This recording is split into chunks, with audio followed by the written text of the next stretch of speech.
ආයුබෝවන් කියලා පිළිගන්නවා හැම දෙනෙක්ම.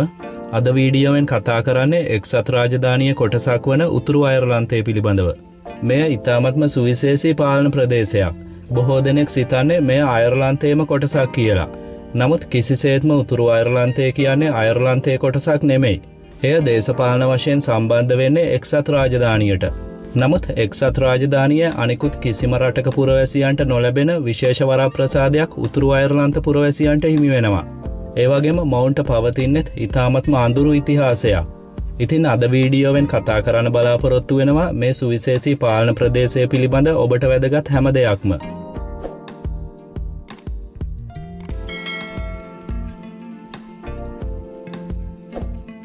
මුලින්ම සොයා බලමු මෙහි සුවිශේෂී භූගෝලීය පිහිටීම් පිළිබඳව. මෙය එක්සත් රාජධානිය අනිකුත් කොටස් වගේ පිහිටා තියෙන බ්‍රිතාන්‍ය දූපතේ නෙමෙයි. මෙය භූගෝලීය වශයෙන් පිහිටා තියෙන්නේ අයර්ලන්ත දූපතේ. ඒ නිසා උතුරු අයර්ලන්තය සලකන්නේ නැහැ බ්‍රිතාන්‍යයේ කොටසක් විදියට. බ්‍රිතාන්‍යයේ කොටස් තුන වෙන්නේ එංගලන්තය, වේල්සය සහ ස්කොට්ලන්තය. උතුරු අයර්ලන්තය හඳුන්වන්න පුළුවන් වෙන්නේ එක්සත් රාජධානිය කොටසක් විදියට පමණයි. මෙහි සම්පූර්ණ විශාලත්වය වර්ග කිලෝමීටර් 14330ක් පමණයි. ඒ වගේම ජනගහනය වෙන්නේ මිලියන 1.9යි. උතුරු අයර්ලන්තය බටහිරින් අයර්ලන්ත ජනරජයත් සමගින් දේශ සීමා බෙදා ගන්නවා. ඒ අනුව එක්සත් රාජධානිය යුරෝපා සංගමයත් සමගින් දේශ සීමා බෙදා ගන්නා එකම ප්‍රදේශය විදියට සැලකෙන්නේ උතුරු අයර්ලන්තය. මොකද මේ වෙද්දී එක්සත් රාජධානිය කියන්නේ යුරෝපා සංගමයේ කොටසක් නෙමෙයි. නමුත් අයර්ලන්ත ජනරජය කියන්නේ යුරෝපා සංගමයේ කොටසක්. ඒ අනුව මෙය සැලකෙනවා ආර්ථිකමය වශයෙන් එක්සත් රාජධානියට ඉතාමත්ම වැදගත් ප්‍රදේශයක් විදියට. ඒ සඳහා ප්‍රධානම හේතුව වෙන්නේ යුරෝපා ආර්ථික කලාපය සමගින් දේශ සීමා බෙදා ගන්නා එකම කොටස මෙය වීම. අගනුවර සහ විශාලම නගරය වෙන්නේ බෙල්ෆාස්ට්. උතුරු අයර්ලන්තයේ නිල භාෂාවන් වෙන්නේ ඉංග්‍රීසි සහ අයිරිෂ් භාෂාව. ඒ අනුව නිල භාෂාවක් විදියට අයිරිෂ් පවතින එක්සත් රාජධානිය එකම කොටස විදියට මෙය හඳුන්වන්න පුළුවන්.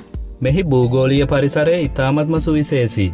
ප්‍රධාන වශයෙන් රට පුරාම දැක ගන්න පුළුවන් වෙන්නේ තනබිම්.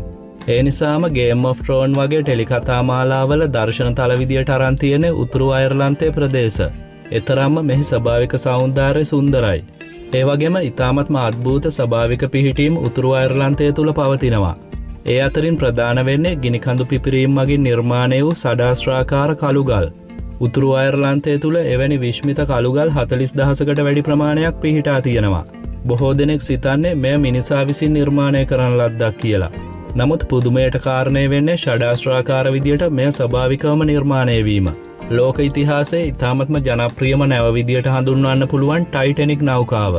එම නෞකාව පිළිබඳ ඔබ අනිවාර්යෙන්ම අසා ඇති. ඇතරම ටයිටැනික් නැව නිර්මාණය කරන්නේ උතුරු අයර්ලන්තයේ බෙල්ෆාස්ට් නුවර පිහිටා තිබෙන නැව් අංගණයක. මොවුන් අදටත් ඉතාමත්ම දැවැන්ත නෞකාවන් නිෂ්පාදනය කරනවා. උතුරු අයර්ලන්තය පිළිබඳ කතා කරද්දී අයර්ලන්ත ජනරජය සහ එක්සත් රාජධානිය අතර ඇති වූ යුද්ධය පිළිබඳ කතා නොකරම බැහැ. එය දශක 3කට ආසන්න කාලයක් පැවති ඉතාමත්ම දරුණු යුද්ධයක්. යුද්ධය ඇති වෙන්නේ කතෝලිකයන් සහ ප්‍රොටෙස්ටන්ටයන් අතර. කෙසේ වෙතත් මෙය ආගමික මුහුණුවරක් ගත්තත් සැබෑ පදනම වුණේ දේශපාලනය සහ ජාතිකත්වය. කතෝලිකයන්ට අවශ්‍ය වුණේ එක්සත් රාජධානියෙන් වෙන් වෙලා අයර්ලන්ත ජනරජය සමගින් එකතු වෙන්න. නමුත් ප්‍රොටෙස්ටන්ටයන්ගේ අරමුණ වුණේ එක්සත් රාජධානියන් සමගින් දිගටම රැඳී සිටින්න. එහිදී නාගරික ගරිල්ලා සටන්, වීදි කැරලි සහ සැඟවුණු වෙඩි තැබීම් සිද්ධ වුණා. බ්‍රිතාන්‍ය ප්‍රධාන නගර ඉලක්ක කරගෙනත් බෝම්බ ප්‍රහාර එල්ල වුණා. උදාහරණ විදියට ලන්ඩන් වගේ නගරත් බෝම්බ ප්‍රහාරවලට ලක් වුණා. එම ප්‍රහාරවලින් මියගිය මිනිසුන් සංඛ්‍යාව 3500කට වඩා ඉහළයි. අවසානයේදී IRA සංවිධානය එක්සත් රාජධානිය රජයත් සමගින් ගිවිසුමකට එළඹෙනවා. එම ගිවිසුමට අනුව උතුරු අයර්ලන්තයේ එක්සත් රාජධානිය කොටසක් බවට පත් වෙනවා. එම සමය තුල අයර්ලන්ත ජනරජයේ IRA සංවිධානය නම් කරලා තිබුණේ ත්‍රස්තවාදී සංවිධානයක් විදියට. කෙසේ වෙතත් එම බලපෑම අයර්ලන්ත ජනරජය තුල තවමත් පවතිනවා. ඒ නිසා තමයි අයර්ලන්ත ජනරජය විසින් ඊශ්‍රායල් පලස්තීන ගැටුමේදී පලස්තීනයට සහාය පළ කරන්නේ. එක්සත් ජනපදයේ ඉල්ලීම පරිදි යුරෝපා සංගමය විසින් පලස්තීනයට ලබා දෙන ආධාර පවා කපා හැරියා. නමුත් අයර්ලන්තය විසින් එම අවස්ථාවේදී සිදු කළේ ඒකේ අනිත් පැත්ත. එතෙක් අයර්ලන්තය විසින් පලස්තීනයට ලබා දුන් ආධාර ප්‍රමාණය දෙගුණයක් බවට පත් කරනවා. ඒ වගේම තමයි දකුණු අප්‍රිකාව විසින් ඊශ්‍රායලයට විරුද්ධව ජාත්‍යන්තර අධිකරණය පවරා ඇති නඩුවට අයර්ලන්තය සහයෝගය ලබා දෙනවා. ඔවුන් ඒ සියලුම දේවල් සිදු කරන්නේ ඔවුන්ගේ යුද්ධ ඉතිහාසය නිසා. කෙසේ වෙතත් අද වෙද්දී අයර්ලන්ත ජනගහනය ඒක පුද්ගල ආදායම බ්‍රිතාන්‍ය ඒක පුද්ගල ආදායම වගේ දෙගුණයක්. ඒ කියන්නේ එය ලෝකෙ දෙවෙනි ධනවත්ම රට. නමුත් අද වීඩියෝවෙන් කතා කරන උතුරු අයර්ලන්තය එතරම් ධනවත් නැහැ. එහි ඒක පුද්ගල ආදායම ඇමරිකන් ඩොලර් 50,000ට ආසන්නයි.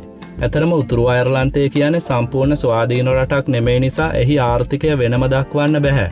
නමුත් ප්‍රාදේශීය වශයෙන් දක්වා තිබෙනවා. ඒ අනුව තමයි ඒක පුද්ගල ආදායම ඇමරිකන් ඩොලර් 50,000ට ආසන්න වෙන්නේ. උතුරු අයර්ලන්තයේ ආරක්ෂාව, මුදල් සහ ජාත්‍යන්තර සබඳතා පිළිබඳ බලය පවතින්නේ එක්සත් රාජධානියට. ඒ කියන්නේ උතුරු අයර්ලන්තයට වෙනම පාර්ලිමේන්තුවක් තිබුණත් එහි බලය සීමා වෙනවා. කොටින්ම කියනවා නම් උතුරු අයර්ලන්තය කියන්නේ ශ්‍රී ලංකාව, ඉන්දියාව, ප්‍රංශය වගේ සම්පූර්ණයෙන්ම 100% ස්වාධීන රටක් නෙමෙයි. එය එක්සත් රාජධානියේම කොටසක්. නමුත් යම් යම් සයම් බලතල ඔවුන්ට පවතිනවා. මම ඔබට මුලින් සඳහන් කළා උතුරු අයර්ලන්ත පුරවැසියන්ට එක්සත් රාජධානිය අනිකුත් කොටස්වල පුරවැසියන්ට නොලැබෙන විශේෂ වරප්‍රසාදයක් පවතිනවා කියලා. එම වරප්‍රසාදය වෙන්නේ විදේශ ගමන් බලපත්‍ර දෙකක් ලබා ගන්න පුළුවන් වීම. අවශ්‍ය නම් ශ්‍රී ලාංකිකයෙක්ට වුණත් වෙනත් රටක දිත්ව පුරවැසිභාවය ලබාගෙන විදේශ ගමන් බලපත්‍ර දෙකක් ලබා ගන්න පුළුවන්. නමුත් මොවුන්ට හිමි වරප්‍රසාදය ඊට හාත්පසින්ම වෙනස්. උතුරු අයර්ලන්ත පුරවැසියන්ට කිසිම රටකට නොයා තමන්ගේ රටේ ඉඳගෙනම වෙනත් රටක පාස්පෝර්ට් එකක් ලබා ගන්න පුළුවන්. ලෝකේ එවැනි රටකට පවතින්නේ උතුරු අයර්ලන්තයේ පමණයි. උතුරු අයර්ලන්තයේ පුරවැසියන්ට අවශ්‍ය නම් අයර්ලන්ත ජනරජයේත් පාස්පෝර්ට් එක ලබා ගන්න පුළුවන්. මේ රටවල් දෙක යුද්ධයක් පැවති රටවල් වුණත් වර්තමානයේ වෙද්දී ඉතාමත්ම සමගී. නමුත් තවමත් විරුද්ධ මතදරන පුද්ගලයන් සිටිනවා. විශේෂයෙන්ම IRG මතධාරීන්ට තවමත් බ්‍රිතාන්‍යයත් සමගින් විරුද්ධත්වයක් පවතිනවා. නමුත් 1998 වර්ෂයේ ඇති කරගත් ගිවිසුම ඉතාමත්ම සුවිශේෂී. එම ගිවිසුමට අනුව උතුරු අයර්ලන්තයේ උපදින අයටත් අයර්ලන්ත ජනරජයේත් හිමිකමක් පවතිනවා. එම හිමිකමට අනුව අවශ්‍ය නම් ඔවුන්ට අයර්ලන්ත ජනරජයේ පාස්පෝර්ට් එක උනත් ඉල්ලුම් කරන්න පුළුවන්. මෙය ඉතාමත්ම සුවිශේෂී තත්ත්වයක්. මොකද උතුරු අයර්ලන්ත පුරවැසියන්ට හිමි වෙන්නේ UK පොදු පාස්පෝර්ට් එක. ඒක උතුරු අයර්ලන්තයේ පුරවැසියන්ට විතරක් නෙමෙයි එංගලන්තය, වේල්සය සහ ස්කොට්ලන්තයේ පුරවැසියන්ටත් අයිති. නමුත් උතුරු අයර්ලන්තයේ පුරවැසියන්ට පමණක් අවශ්‍ය නම් අයර්ලන්ත ජනරජයේ පාස්පෝර්ට් එකක් ලබා ගන්න පුළුවන්. එම වරප්‍රසාදය එක්සත් රාජධානිය අනිකුත් කොටස්වල පුරවැසියන්ට හිමි වෙන්නේ නැහැ. ඒ කියන්නේ එංගලන්තය, වේල්සය සහ ස්කොට්ලන්තයේ පුරවැසියන්ට ඒ විදිහට පාස්පෝර්ට් දෙකක් ලබා ගන්න හැකියාවක් නැහැ. ඒ අනුව සලකා බැලුවොත් මෙම උතුරු අයර්ලන්තය කියන්නේ එක්සත් රාජධානියත් ඉතාමත්ම සුවිශේෂී වූ කොටසක්. ඒ වගේම ඔබට උතුරු අයර්ලන්තයට යන්න අවශ්‍ය නම් එක්සත් රාජධානියට වීසා ලබා ගන්න අවශ්‍ය වෙනවා. මොකද UK වීසා එක තමයි විදේශිකයන්ට උතුරු අයර්ලන්තයට ඇතුල් වීම සඳහා වළංගු වෙන්නේ. අද වීඩියෝව උතුරු අයර්ලන්තය පිළිබඳ දැනගන්න කැමැත්තෙන් ඉඳපු අයට ඉතාමත්ම වැදගත් වෙන්නේ නැති කියලා හිතනවා. ඉදිරියටත් මේ වගේ වටිනා වීඩියෝස් නරඹන්න අපිව සබ්ස්ක්‍රයිබ් කරන්නත් අමතක කරන්න එපා. සුබ දවසක් හැම දිනෙකටම.